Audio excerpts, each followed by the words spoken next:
We should be live now. So I am the DM and comic artist Nicholas King, joined by we're doing it again, Nate Dogg Yeah. and David Heron. So last what was it, 2 weeks ago, we did our first episode of the podcast where we kind of quickly introduced ourselves and experiences with D&D. Nathan talked about his character Thalion, but this week we got a good buddy David, who's having a little bit of computer trouble right now. And David, if you could quickly talk about, from what you remember, since you haven't played with us in like 14 years, of your of your character Faldir, that'd be awesome. Yeah. Well, my character's a wood elf. He was possessed recently by I forgot his name. What's his name? Well, anyway, he was possessed, and my good buddy Nathan's character there, Vanathan, decided he was going to shoot me. Thalion. Thalion. Thalion. I'm sorry, wrong name. Thalion decided to shoot me because he thought I was the evil dude, and eventually I became a witcher, and I was possessed by yet another person. And I decided that it was all too much and I wanted to kill myself, but my good friends wouldn't let me. So I was a paraplegic trying to kill myself, and I couldn't die. And last I remember, I got crushed in a house by a giant because I kept saying an ancient word of power that I wasn't supposed to. And he decided to come back and wipe out all humanity. That's good. Yeah. Good times, man. Good Yeah. times. Yeah. Great times. I actually miss it. All in a day's work. Well, we keep inviting you. Well, I'm so busy with school. And I'm in grad school. Oh. Sorry. yeah, it was good times though. I can't even, honestly, I don't remember the last time you did. When was that? Like, I know I was still at Ole Miss, or did you? It was right before we came back from back in time, like the dragons. So okay, all right. So it was back during the whole when Melvo was actually still good and stuff, right? Yeah. Gotcha. Back before I knew he was gonna be bad. Right. Oh man. Okay, so tonight, and actually, as before we get going real good, let me make sure that the stream's actually up and going, because I'm pretty sure it is. I just want to double check. And if y'all get a chance, click over on YouTube if y'all have a watch. I don't know if you can or not, because I just wanted to see, because I got it on YouTube and on Twitch, and I got the chat pulled up, so we should see if anyone is online. I need to send a link to Jess. So Nate's actually going to talk a little bit tonight about character progression, character planning, how to plan out whatever build that you want to make. And so I'm going to let him kind of take the reins while I double check on this stuff real quick. Yeah, so I was just wanting to talk about and kind of debate a little bit, see what y'all's opinion is, how y'all do things between how you progress your character, like how you do your level up. And there's, I don't know if you could call them styles, but like I've known quite a few people who do it one or two different ways. The first, which is the way that I enjoy, is the planned progression. So, like, say, when I create a character at level 1, I have that character planned out, like, all the way up to, like, level 20, or at least, like, level 12. So, like, I kind of already know about what my character is going to be, like what he's going to get, like each level. So I know which feat he's going to take, which at fourth level, I know which ability he's going to increase. I know uh, how many ranks he's going to put in which skills, what prestige classes he's going to take at higher levels, and I build my character. I progress my character to that plan. And now I have known other people who uh, they're they're like really fly by the seat of your pants, kind of like it it's basically like whatever skills or feats or anything like that they choose to take is based off of what happens in the storyline, like what happens as part of the campaign, based on the experiences that led up to them gaining a level. Right. And so like say if a party encountered a dragon and killed it, and the character wanted to, build a suit of armor, then when he levels up, he might take ranks and, craft armor or craft leatherworking, something like that. Or if for the period of time between, say, level 3 and 4, a character relied a lot on his bow and arrow, like on his bow or crossbow or a specific weapon, then he might, take weapon focus, or like choose a feat that would complement his use of that weapon. And so I just kind of wanted like y'all's opinion on that, and like wondered like which way y'all think is best, or which way y'all do it. Whenever I do get a chance to play, I kind of do just I plan a few levels ahead. I don't ever go all the way up to epic levels, just because I never know when a random droid's gonna just shoot me like they did TJ. But but I usually try to just go like a couple levels ahead, like a just in case. Now NPCs that I plan for the game, I try to plan them ahead, but there's only certain ones that I actually go super in depth with, like that I know are going to be like potential bosses, in the end, or a possible encounter if you say something stupid, and I might like work on them and progress them as they go along, just because it's something fun to do. And so a lot of that character progression and stuff that you would do if you're actually playing, like, doesn't kind of slip through, you know, doesn't slip through. Yeah. Because I mean, it is just as easy just to make it up on the fly, which I do a lot. Because there's certain times where I'm like, well, I want to kill that guy, and I'm just like, didn't plan for that, but all right. You're just supposed to be a shopkeeper. Well, and there's been times with other DMs where they've kind of viewed, playing the character progression like I do, almost as metagaming.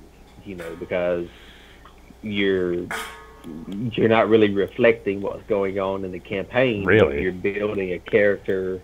Yeah, like you're building a character to like you're building a character specifically to be able to do, there's like you're building your character specifically to be OP through, progression manipulation type stuff, So that doesn't make any sense to me. Yeah, I mean, like I was kind of taken aback myself, because I was like, well, I mean, like that's who I want my character to be. So I mean, it's no different than like planning out kind of like your I don't know, your workout schedule, or even your studies of like if you're going to college or something, like what you're going to do, what classes you're going to take, and I want to be graduated by this date. I don't know. Wow. What group was this? Like when you were down at Southern Miss? Yeah, like it was. You don't have to name names if you don't want to. Yeah, but yeah, like I had that argument before, that it doesn't have to reflect what's going on in the story. And, like, you don't have to use those, like, you don't have to use that XP to reflect what has been going on. Like, you can, like, use it to build your character. Like, it's like what your character is doing in the off, like, in its, like, downtime. Right. That didn't make any sense to me. I don't.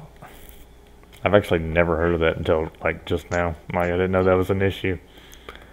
Really? Yeah, I didn't know that was Is that like because some. yeah, because I've kind of thought it was cool, doing it the other ways, is just, seeing what your character encounters, like, throughout the campaign, Mhm. and then leveling him up and choosing skills and feats that, like, complement that mirror what he has experienced. Right. And I guess it's like a realist type view of it. Um, but me, I've always found it easier, like, if I know, like, what my character is going to take, like, where he's going to put his skills, and all that stuff, that, I can level up a lot faster. Like, and you probably realize that, Yeah. like, as we've gone through this campaign, like, you'll tell me to level up, and, Done. 5 minutes later, I'm ready to, yeah, because I already know, like, how leveling up is going to affect my character, what all he's going to get, and like where he gains abilities and, like, all that stuff. Yeah, that was until you got Superman in one of the previous episodes. All of his lycanthrope stuff kind of. But you've already Yeah, redone and, it all like, the way though, so.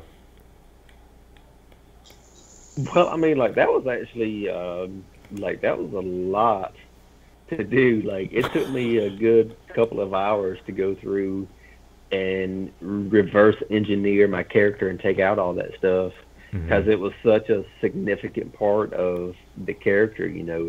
Is like his lycanthrope bloodline and stuff. Yeah. Um, and so, and, like, there were specific things that he acquired as he leveled up. So having to go back and strip those things, and I basically, like, have two separate character sheets now. I have my original, like, my official character sheet, and then I have my non-lycanthrope character sheet.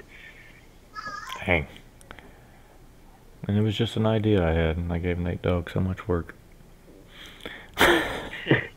I mean, it's gonna be fun because, like, I didn't really have a lot of the lycanthrope stuff. Like, I wasn't able to, like, transform or anything like that until, like, level 9 or something like that. So I Mhm. mean, I'm getting back to the originality of the character, like using, like the cudgel and, like, the clubs and, like, all that stuff. Yeah. Um, Like we didn't which address is it. fun. Yeah, we didn't address it too much, but actually, like the appearance and stuff would, I would assume, alter like how he looks and stuff now too. Yeah, like, I wouldn't have, like, the canine features, like the long fingers, like the claws or the snout or any of that stuff. I would look just like a regular elf. Like, I wouldn't have any of the canine attributes.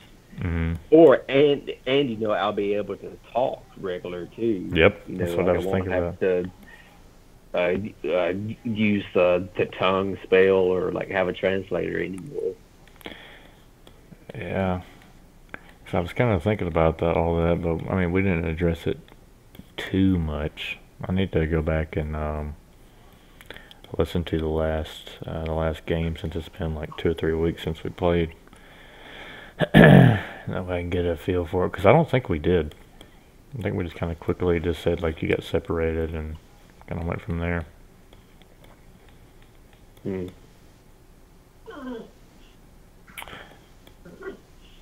David, you got anything to add, or do you remember like the funs of leveling up and doing your character? Oh well, I fly by the seat of my pants kind of guy. So I just level up on the fly. And I'm also one of them people that'll kill somebody in the middle of you being like, "Oh yeah, that wasn't his plan, but he wanted to do it." This is true.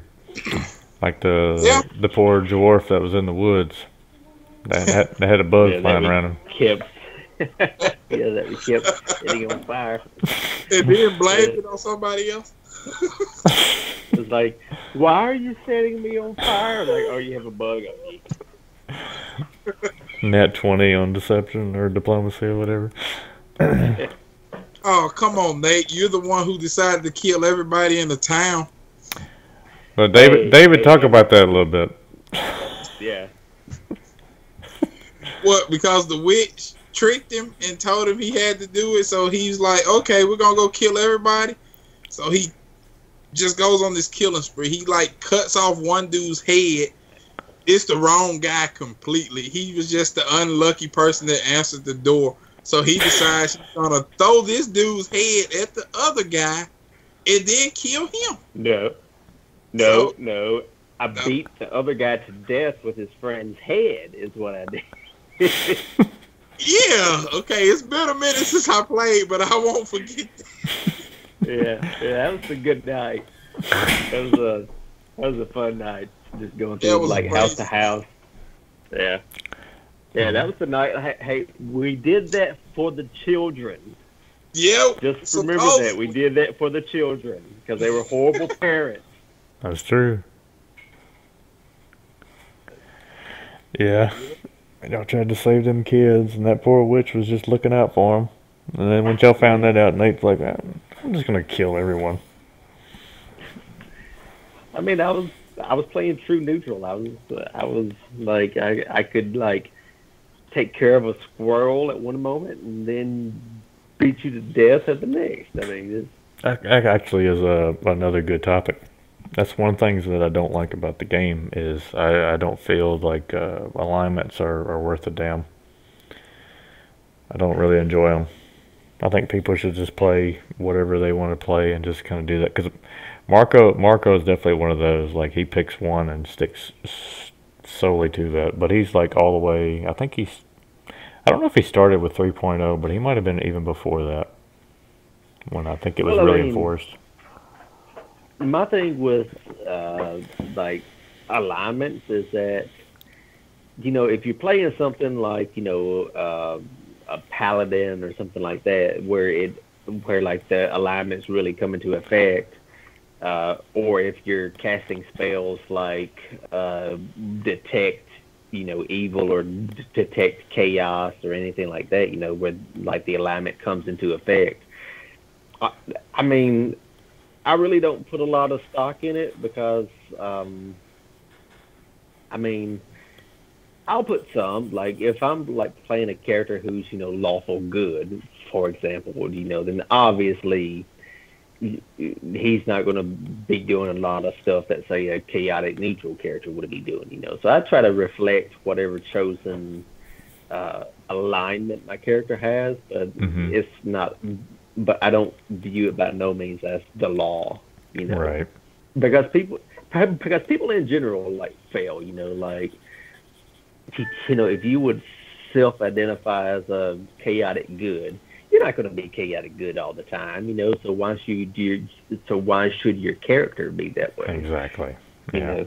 So I mean, Yeah. because there's some days I wake up and I'm lawful good. And then there's other days I wake up and I don't have my coffee and I'm chaotic evil. So Yeah. I mean, Exactly. Yeah, I think like what you said, like as far as like paladins and like the spell use and stuff, I think it's beneficial. But as far as like strictly abiding by that all the time, no, not so much.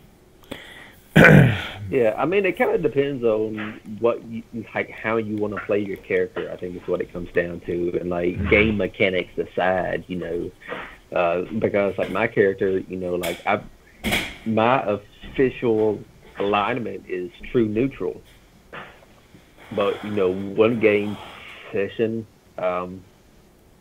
like depending on what we encounter, I might go good side. And then there's sometimes where I might go the complete opposite, like when I was possessed, and had that little guy in my head, and I would flip out occasionally, like and and a lot of times it depends on what kind of day I've had. As the player, sometimes you've had a bad day and you just want to blow off some steam and you're going to play chaotic evil, or neutral evil or whatever. It's like, like I don't know, I just want to like kill something tonight. Like bring me a troll. I'm going to kill a troll. Like Big T, where's Big T at? Big T. I just want to mess him up. So R.I.P. Big like, T. Yeah. Separate my friends. That's tough. But I will say that I haven't seen a good Thalian snapping episode ever since his Element involvement. I think Element's kind of calmed him down. Yeah, he's a lot more temperate in his old age. Yeah. he's like with the burden of leadership. I think he is tempered a lot. As far as character personality, I think having to lead and like having to like have that responsibility has really tempered and like has kept him from going off the deep end like he used to. For instance, the night with me and David where he just like killed an entire town. Yeah.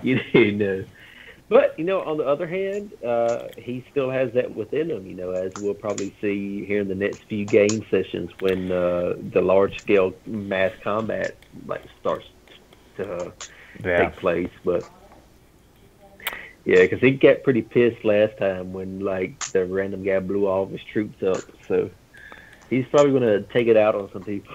Yeah. That was pretty cool. Yeah, and that and the Dimnall attack and all that stuff. Yeah. But no, I've just noticed that it kind of took the lady and being the unwanted, I would say unwanted leadership responsibility. It's really tamed the wolf in a good way, though. Yeah, in a good way. I mean, he's a lot more responsible and all the things that you would expect of a good leader. But he's not quite as. He still has the tendency to be. I'm not sure what the word would be, but rash, I guess, or careless. Like there are times when he doesn't really care about his own safety, I guess. Yeah. And I mean, and part of that is just going through all the stuff he has. Like he's been dead. He's been to Hodel. And has come back. So I think I'm not sure if careless or rash would be accurate as much as fearless to the point of hazardous at times. Yeah, no, I would say so. I think that's pretty safe assumption. Like just the conversations with the Whistler were some good examples. Like he's just like, whatever. Whatever, dude. I've seen it all.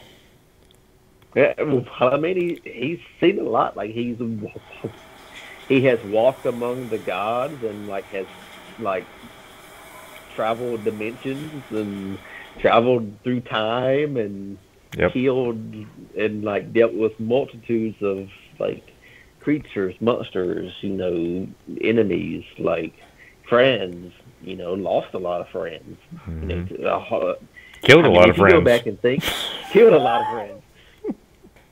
But like, if you go back and think of like all of the people he would consider friends, he's lost a lot, through the story, but which I think is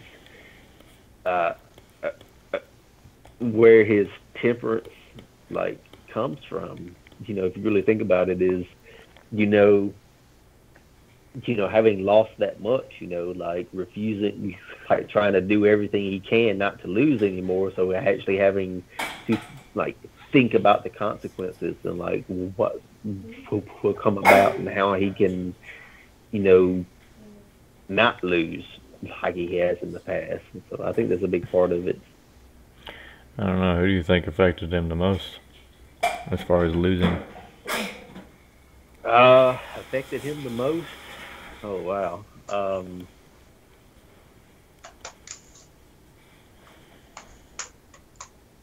I think it would just be. I don't think it's a question of who as how many. Like because you think about all the townspeople, like all of the lizard folk, all of the lichens, like all of the original like townspeople of Sinfall, Mm-hmm. um, just multitudes, like all of the orcs down in Hawksfall. Yeah, I Farksoft. mean, Yeah. it's. I mean, if you think of just the sheer number of people that he has seen die, um, and really like as a direct result of the actions that he and the rest of everyone in the group has taken. You know, Right. I mean, I think that's a big part. If I had to choose a specific like person, um, probably like David's character. Like the original, like the person who brought him into the story. Mm-hmm. Because up until he met that character, he was alone in the wild with a pack of wolves. I mean, like he was really the person that brought him into his destiny of, you know, taking up the air of Sinfall and like starting out on this like campaign on this adventure. Right. Um, so I think that's a big one. Elion and Aldor, like his two like closest, companions, uh, and really friends, because uh, Aldor like was probably his closest and truest friend, his animal companion, Mm-hmm. and like having lost him, even though he kind of has him again, it's still not the same. Yeah. Aldine. Yeah. Yeah. Um, Those pups are still and back at then Sinfall. yeah. So I think that's probably number one if I had to choose is losing Aldar. Um, because even though it's an animal companion, it was still such a big part of who the character was. Right. You know. Um, yeah, so I think he's lost a lot, but he still has a lot to lose. I think is why he continues to fight and go after stuff like he does. But Yeah. That's interesting. Yeah. And actually, I sent David a message a few weeks back. I'm actually going to here before long bring his character into the comic book in a little bit of a different way. The huntsman that showed up after the whole Afrin elf bandit fight at her house was a guy that I just called Finn, and so I'm gonna have that be David's character that shows up kind of in like this dimension, and that's gonna spark some memories in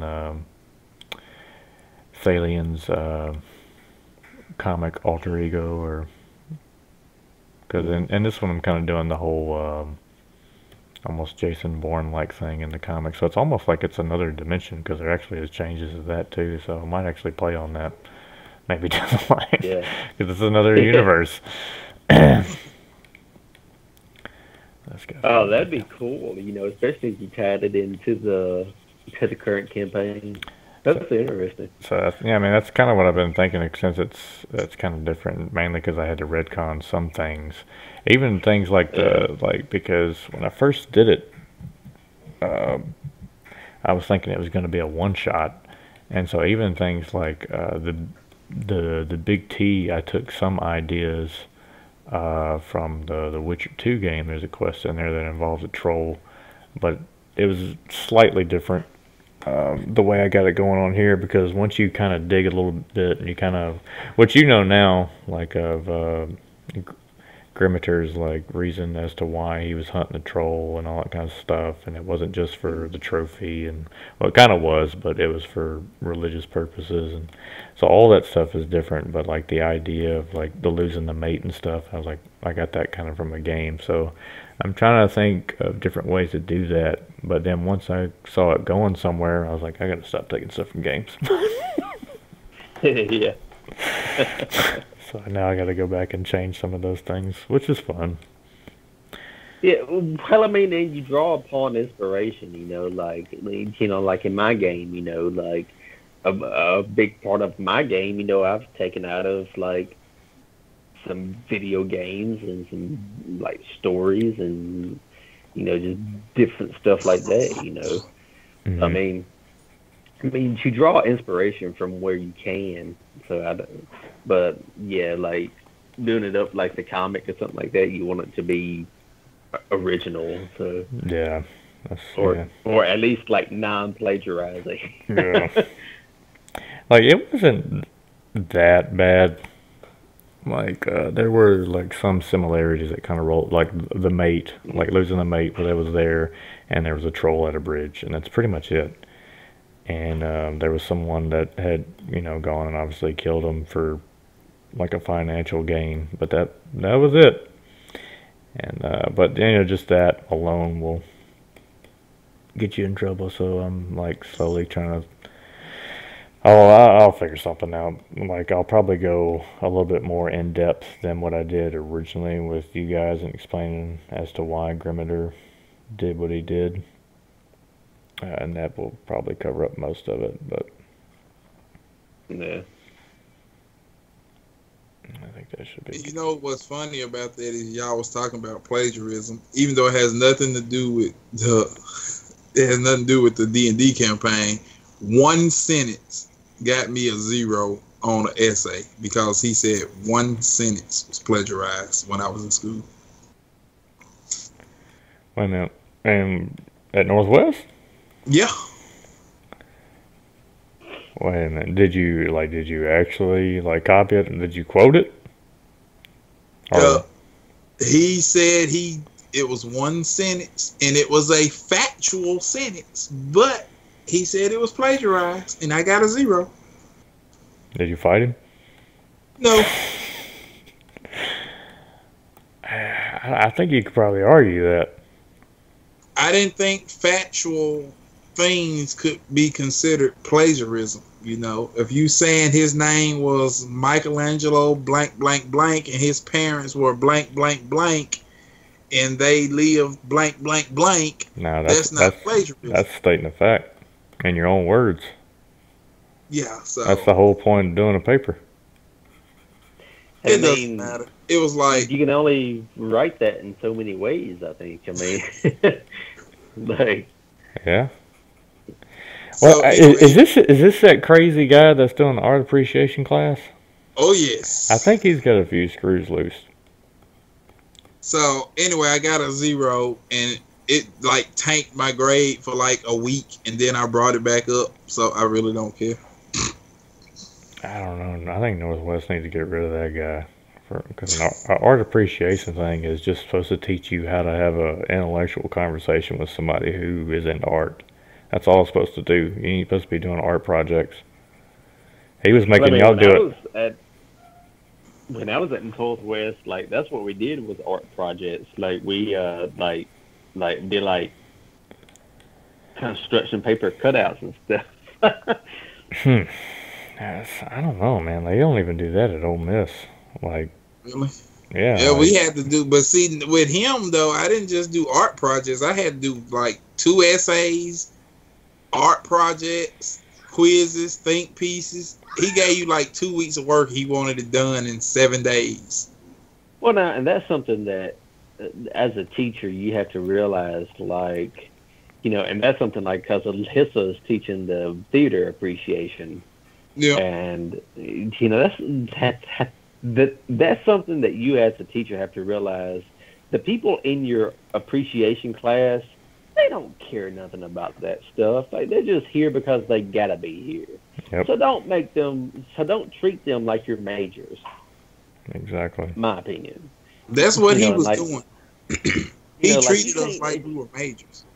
I mean, you can't expect, a biology or like a biology major or football player or, I mean, just anything like that to be as dedicated to the subject matter as you would like them to be or expect them to be. That's just something you have to realize as a teacher.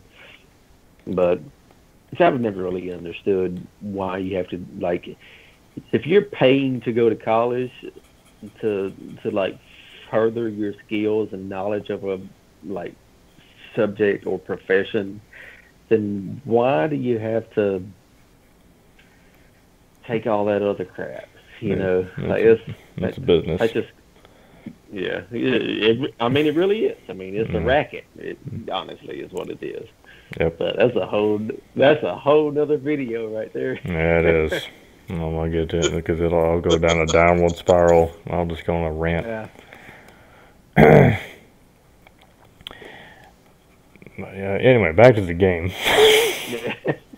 Yeah. Like I said, I'm gonna introduce David's character pretty soon, and I told Jess I'm thinking about, since it's gonna be kind of a different spill anyway, is going to go ahead and introduce her, because right now there's really no female protagonist because Afrin's there, but I mean it's still going to be short lived for a while because she don't come back for a minute. So that's going to be slightly different. So I'm going to bring in Elwyn, probably maybe same time as Fall Deer, or if not, maybe a little later. That way we'll have a strong like female character in there. Yeah. And that way I could start going ahead and slowly developing the Thalian Elwyn story there too. Yeah, I'm interested to see where that goes. Yeah, I was actually already working on where is it at? You'll enjoy this. I did a painting the other night. Where is it? I sent you the one of which I'm calling her Yalissa, the sorcerer. I think I sent that in the chat though. Yeah. I don't know if David saw it. David, you see that one? No, I didn't see that one. Yeah, this is the focal point right here. That's the focal Yeah, point. I can kind of tell. Nick. I didn't know if you could tell. You're silly. Where is it? Hold on.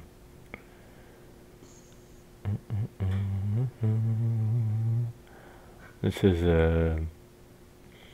because Elwyn and Thalian actually have a little young one running around up at Nebby that needs to be named here before long.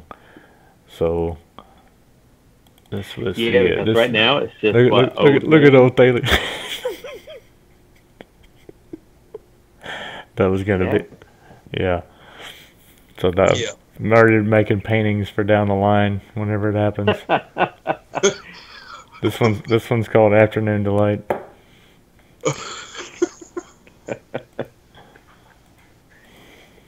Yeah. But yeah, y'all gotta, because I left his name open for whenever you've already kind of talked with him. Yeah. Yeah, because we haven't heard anything else from him since that point, I think. Now, I've had a few conversations with Demi, but that's about it. Yeah. And then you had a few conversations with Chunning, but other than that, gods have been staying out of it. Yeah. Well, except the Oath Keeper and Oath Breaker. Yeah, that's true. That's very interesting. Did y'all get a chance to read Elwyn's lore that I resent? I haven't. Yeah, Jess said she finally like finished it the other day, and I'm like, like I did that about a month ago. Yeah, it's like 8 pages. Kind of briefly, kind of go over like her stuff, and said she liked it and explained a lot of stuff. So it's interesting to see like some of that's going to play out. Now I got to sit down and do Vanathan's, and his is the last one I think of the playable characters that I wanted to do. Yeah. And then David don't get one until he starts playing again. That's cool. But I'm actually going to change Fall Deer just a little bit, since actually in the lore it's only like briefly touched on. I've just kind of mentioned it like in the description of Matral when Thalion talked with him. But I just mentioned that he had dark skin. But the Ankrillians are like you would say like the Africans of the group, since they're kind of the first race. They are the ones with the dark skin. And like once they started mixing with the humans, that's when like the lighter skin and stuff like in this little world started coming about. So Faldir is actually going to probably be half Ankrillian, I think. Maybe mix. I don't know if I'm going to do them with a half elf or what, but like they also have like some. The way I kind of envision them is kind of like some elf-like ears anyway. So I need to sit down and draw them because I haven't gave y'all any visuals of what I see them looking like. I'm like, yeah, they just they got dark skin and stuff. So I might change that on him. I still might do the whole paraplegic thing though. That was kind of funny. Hey. Yeah. Very good. Honestly, I don't even remember how it happened. Do you? Do you remember? His giant character dropped the house on him when we were playing. Like he was playing the giant, and I was playing the half-fiend centaur. Oh, you're psionic monk guy, right? No, it was Kuntal. He was a giant. He was a dumb giant, real dumb giant. Yeah, that's right. And we were trying to like hunt down Thalion and like them to kill him for Salakel. It was like that one-shot night where we just like heard the evil characters. Yeah, that was a night we ate about 20 pounds of Snickers. Yes. Yeah. Oh man, that was fun. Yeah, whenever I come out there again, like I said, I wanted to do like a in-person game, and I had this idea that I've been kind of playing around with of like a one-shot where all the characters or all the players that I've kind of played with before we get together for like a one-shot, and it might be a pretty big table. But it's like these low-level characters that are artifact seekers going around Malifor looking for relics of heroes of like the past wars and like the new gods, and so they're finding artifacts of y'all's old characters. That's cool. Yeah. I kind of wanted to do that. Maybe I don't know when's the next time I'm coming out there though. Mm. And I don't know how far. I gotta say though, I've enjoyed the Skype format, like the Skype gaming, a lot more than I thought I would. Yeah, I was nervous about it too. Well, I mean, you don't have to. You don't have to drive an hour after you're done playing at like 5 o'clock in the morning. and all that stuff. Yeah. And, I mean, it's a lot easier. You just like sit in your living room in your chair and just like game. It's a lot of fun. Yeah, once it's I, done, it's done. I do miss the crazy interactions. The trip to the jailhouse and Walmart and all that stuff. Yeah, if we would, we could talk about that once we go offline. Holy crap! Because that was when we were still playing at my house. Yeah. Like my Everyone old. watching this video, like the entire two people, are like, "What are you talking about?" Yeah, I think that there's only like a couple people, but yeah, no, or the taking a break and going to play Pokemon Go and watching someone sweat about 40 pounds behind us. Yeah. Yeah. Or feeling like I haven't played that game since like that night. Yeah, no, I still remember, like, if you can find the very first chat window that we had on Facebook, that it's still like, if you scroll up far enough or you just go look at the images, like there at a time it was just full of like Pokemon that y'all had caught, and I was just like, this shall pass. Yeah. Yeah. Yeah, but Good no, time. no, that faded out real quick. That whole, I think we're just everybody. I don't even know anybody that plays it anymore. But no, yeah, the jailhouse was definitely a curveball. Yeah. Yeah.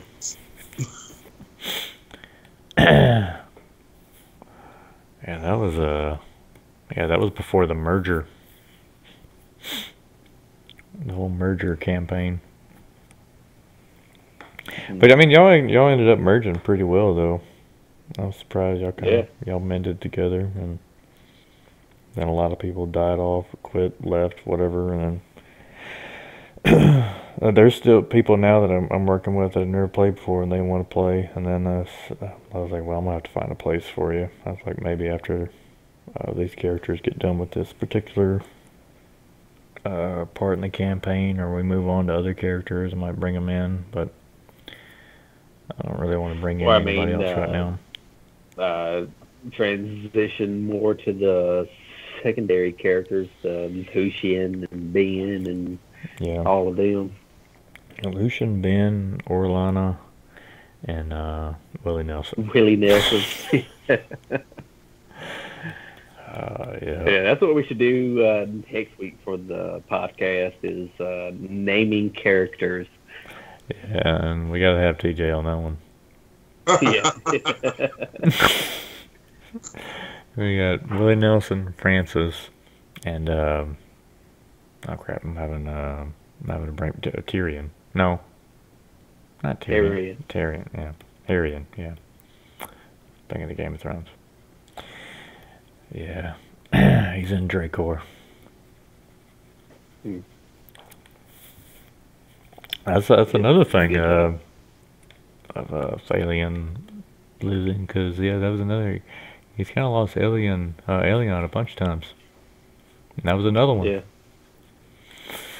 That's why I said in the group chat that day about it's gonna be a rough night for Thalion. And they was like, yeah, because I lost two. Mm-hmm. Yeah. It should make the dynamic between him and Elowin that much more interesting. Mm-hmm. It's gonna be fun. Yeah, but I think that's probably long enough for tonight. We'll cut it short tonight, and then, like I said, we'll probably talk about naming characters and stuff maybe next week. David, you got anything you want to add? No, I'm still having computer trouble, if you can't tell. Oh, snap. Well, I'm going to go ahead and end the stream, and then we'll see if we can't help David out. All right. Thank all y'all who watching. Yep. Till next time. Till next I'll look time. girl running through the room. Daddy, Daddy.